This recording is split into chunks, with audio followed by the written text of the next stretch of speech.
자, 안녕하세요. 이주환 교수입니다. 오늘은 재수없어 공법이 제일 쉬웠어요 시리즈 용도 구역에 대한 얘기 살펴보겠습니다. 자, 이제 이거는 이렇게 얘기를 해볼게요. 지금 우리 보는 것처럼 공법은 기본 원칙이 선 계획, 후 개발. 먼저 계획을 세우고 그에 따라 개발을 통제합니다. 그러면 이런 선 계획에 따른 도시 기본 계획이 있고 관리 계획이 있는데, 도시 관리 계획에서는 그 해당 특광시군의 용도, 지역, 지구, 구역을 지정하죠.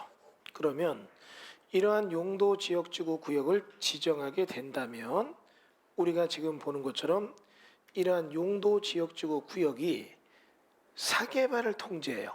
그러면 용도 지역이라는 것은 당의 토지에 건축물을 짓게 될 때 건축물의 용도와 규모를 통제한다. 규모가 건폐율, 용적률을 얘기하죠. 자, 그다음에 지구라고 하는 건 있다면 이거는 동네 이야기를 얘기합니다. 그래서 동네에 해당 지자체 일반적인 조례로서 행위자를 합니다. 그럼 이제 오늘 배울 얘기는 구역에 대한 얘기인데, 구역은 뭔가 선 계획에 따라 후 개발이 된다면 개발을 어느 정도 막기 위해서 벽을 친다. 요 개념으로 해석하면 이해가 빠를 겁니다. 그러면 이렇게 벽을 치는 토지의 용도, 지역, 지구, 구역에 대한 걸 보게 된다면 첫 번째가 개발 제한 구역이 있죠. 그리고 개발 제한 구역이 있고, 두 번째가 도시 자연 공원 구역이 있습니다. 세 번째가 시가와 조정 구역이 있죠. 그 다음에 우리 보는 것처럼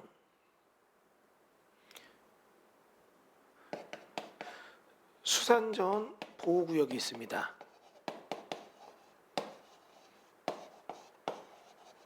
여러분 개도시수, 개도시가 물에 빠지다 개도시수 얘기했죠. 그 다음에 이제 여러분 입지규제 최소구역이 있는데, 입지규제 최소구역에 대한 얘기는 요번에 뭘 바뀌냐면 세 가지로 바뀐다.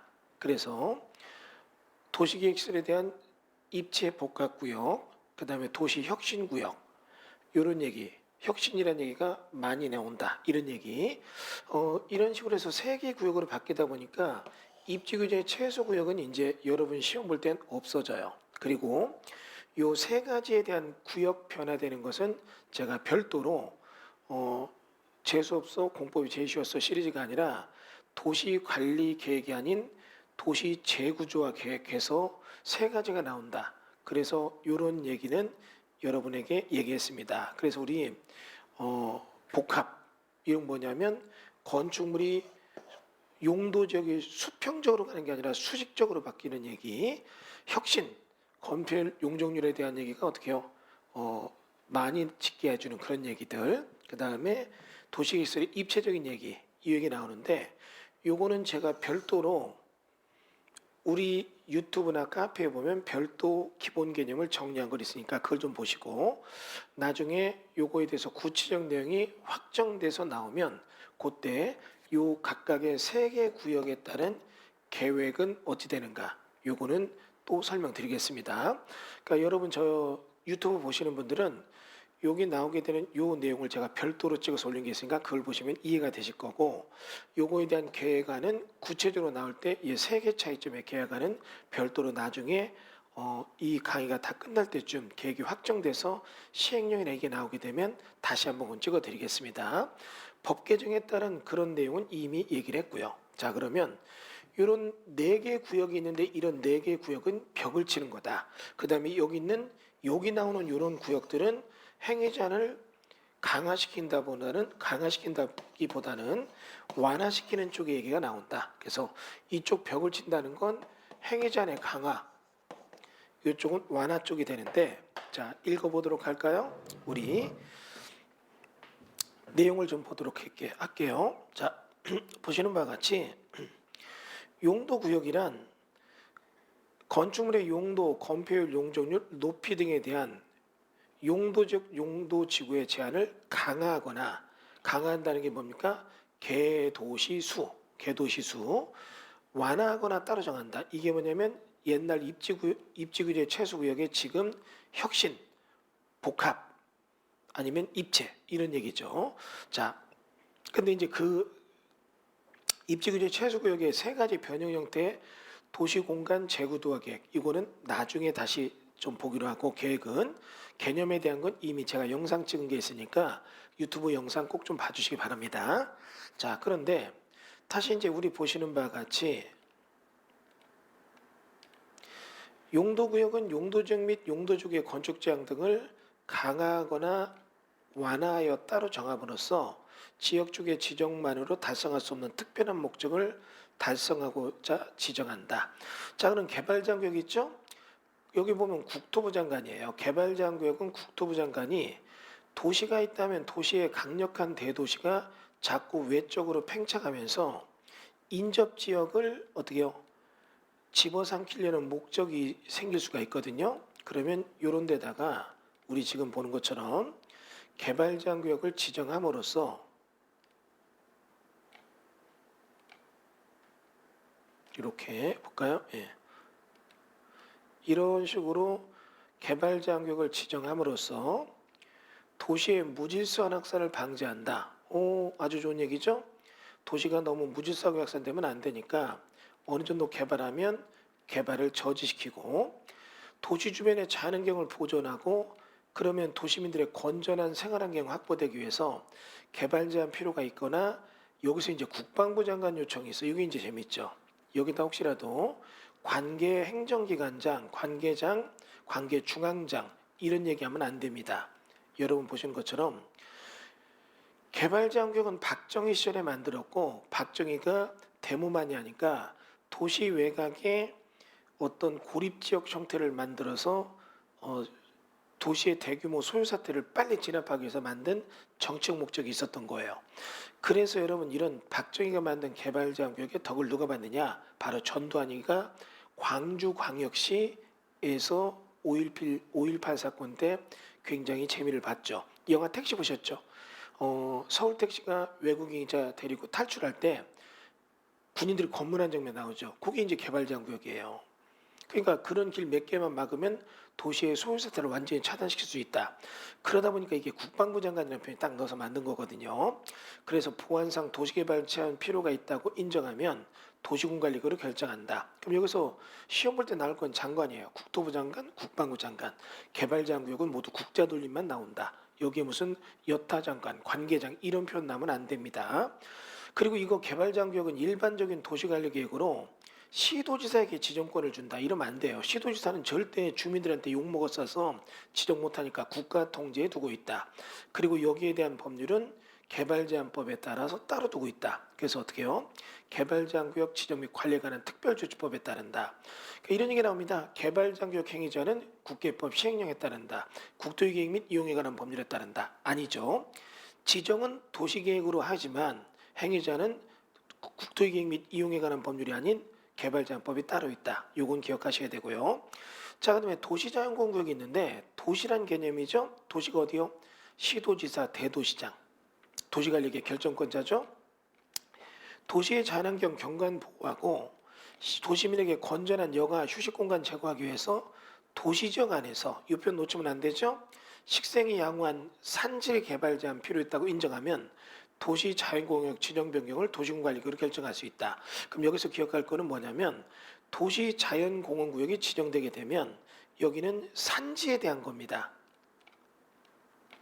여기 나오게 되는 도시지역 안에서 되는 거고, 도시지역 바깥에서는 도시 자연공원이 있을 수가 없어요. 왜? 그런데 자연공원구역으로 가야 되니까. 자, 그럼 이렇게 해서 도시군관리구로 결정할 수 있고, 도시군 자연공원구의 지정 변경의 사항은 따로 법률을 정합니다. 그러니까 우리 따로 법률을 정한다는 얘기는 뭐냐면, 여기는 그 행위 제한에 대한 얘기, 우리 지금 보는 것처럼 도시공원 및 녹지 등에 관한 법률. 그래서 우리 도시가 식생 양호한 지역에다 도시 자연공원을 지정한다면 지정권자는 도시인 특광 대도시장이 하는 거고 여기는 국토부 장관이 나오면 안 돼요.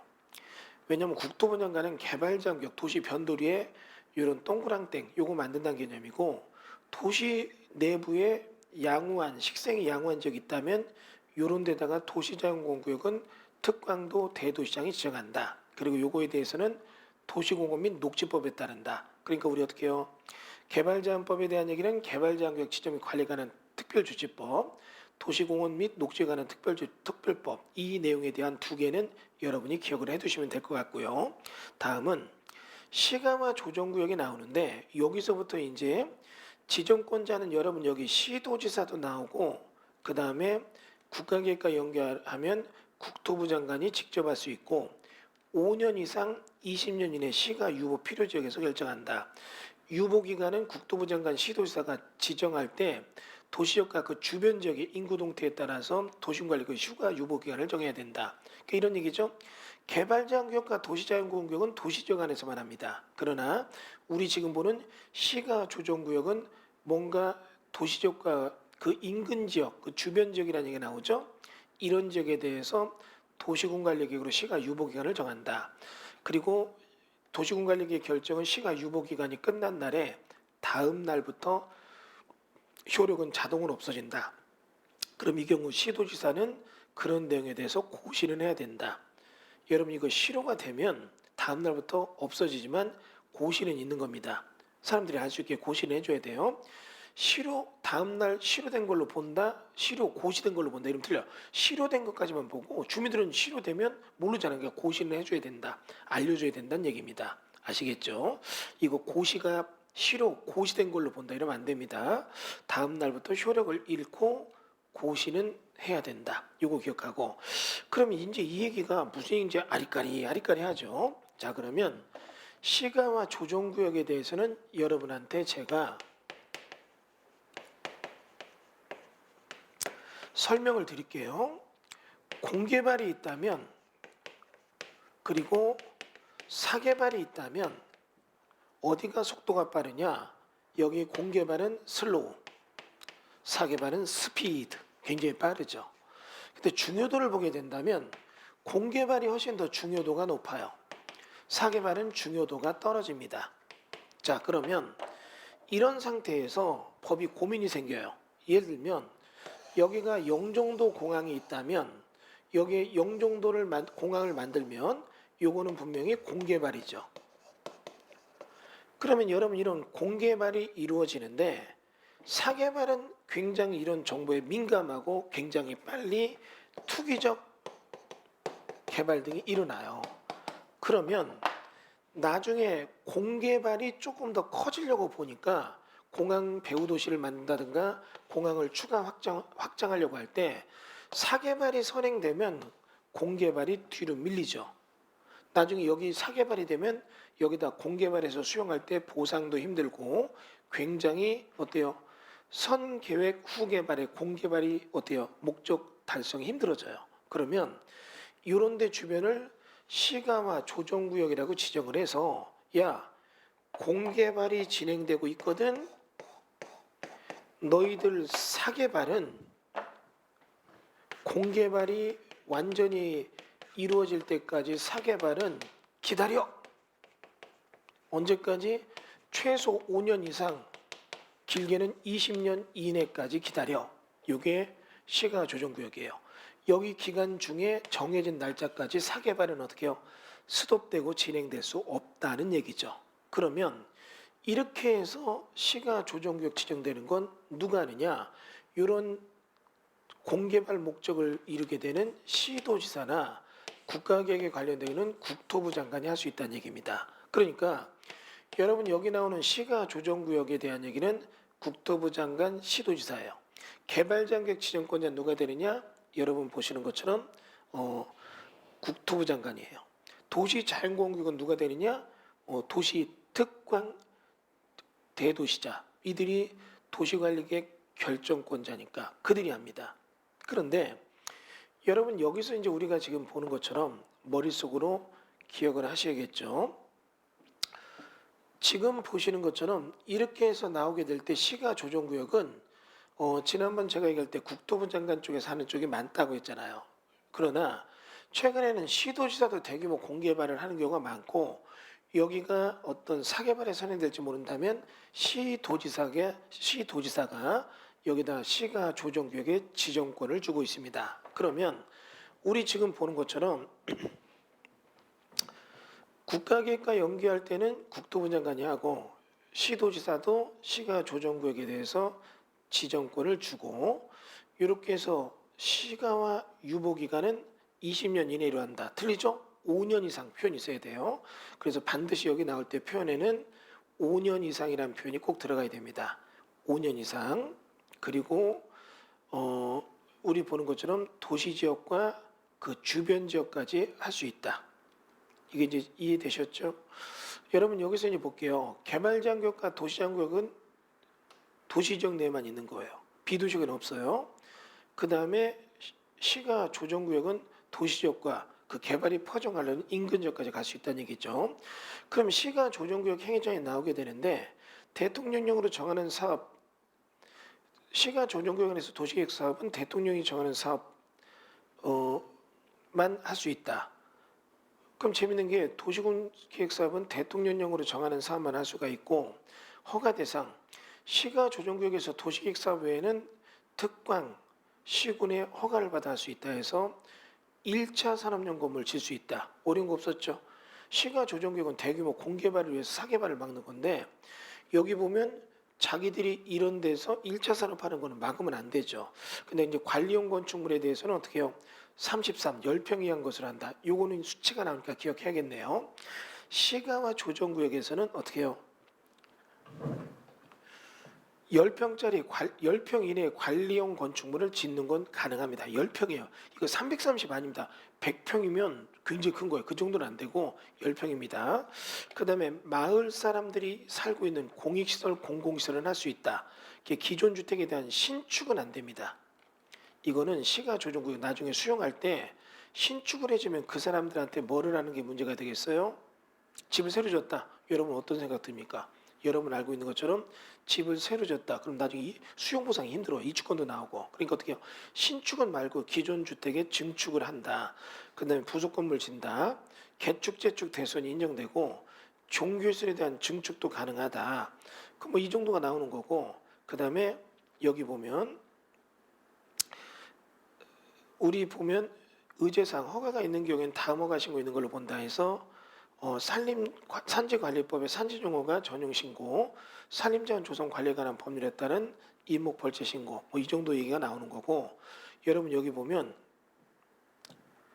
시가와 조정구역 안에서 이런 거 하게 되면 원상회복 명령 및 행정대집행을 준용한다. 이 정도는 여러분 기억하셔야겠죠. 자, 그럼 여러분 이제 시가 조정구역 개념 이해하시면 혼자 공부가 되실 거예요. 그런데 밑에 보면 수산자원 보호구역이라는 게 있죠. 수산자원 보호구역은 여기서 등장하는 건 이제 국토부 장관이 아니라 누구예요? 해양수산부 장관이 되죠. 수산자원을 보호 육성하기 위해서 도시군관리 계획으로 결정할 수 있다. 그러면 여기 수산보호구역 안에서 건축 제한에 관해서는 수산자원 관리법이 정하는 바에 따른다 써 있죠. 자, 그럼 여기 수산자원 보호구역 사주팔자가 세다. 기억나시죠? 배 타는 사람은 사주팔자가 세다. 건폐율 40, 용적률 80. 그 다음에 여기 건축 제한은 수산자원 관리법에 따른다. 이 정도 얘기는 기억하셔야겠죠. 그 다음 여러분 입지규제 최소구역은 제끼입니다. 요번에 법이 다 바뀌니까. 그래서 이런 건 다 제껴서 나중에 도시혁신구역, 그 다음 어떻게 해요?